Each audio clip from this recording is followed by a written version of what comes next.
पीक विम्याची आतुरतेने वाट पाहणाऱ्या सर्व शेतकरी बांधवांसाठी आनंदाची बातमी आता समोर आली आहे। महाराष्ट्र राज्याच्या माध्यमातून आता सांगण्यात आलेलं आहे पहा, महाराष्ट्र सरकारच्या माध्यमातून नुकतं झालेल्या मंत्रिमंडळ बैठकीमध्ये कॅबिनेट बैठकीमध्ये एक पीक विम्याच्या दुसऱ्या टप्प्याच्या संदर्भातील हिरवा कणील दाखवण्यात आलेला आहे।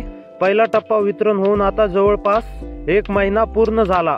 आता दुसरा टप्पा कधी मिळणार याची शेतकरी बांधव आतुरतेने मोठ्या प्रमाणामध्ये वाट पाहत होते।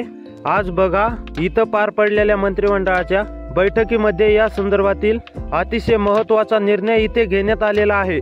शेतकरी बांधवांनो, बऱ्याच दिवसापासून शेतकरी बांधव पीक विम्याची आतुरतेने वाट पाहत होते, परंतु बऱ्याच दिवसापासून चुकीच्या बातम्या इथे सुटल्या होत्या।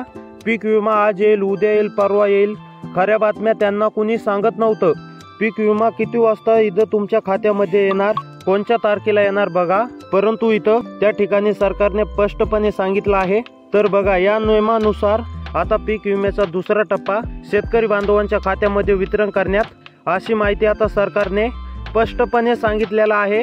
गेल्या 2 महिन्यापासून बघा, कधी येईल, आज येईल, उद्या येईल, अशा प्रकारे भरपूरशा बातम्या आपण बघितल्या। शेतकरी बांधव देखील मोठ्या प्रमाणामध्ये प्रतीक्षा करत होते। आता बघा, शेतकऱ्यांच्या खात्यावरती आजपासून पीक विमा आणि अतिवृष्टीचे पैसे खात्यावरती यायला सुरुवात होईल। तर असेच व्हिडिओ पाहण्यासाठी आपल्या चॅनलला सबस्क्राईब करा। भेटूया पुढच्या व्हिडिओमध्ये।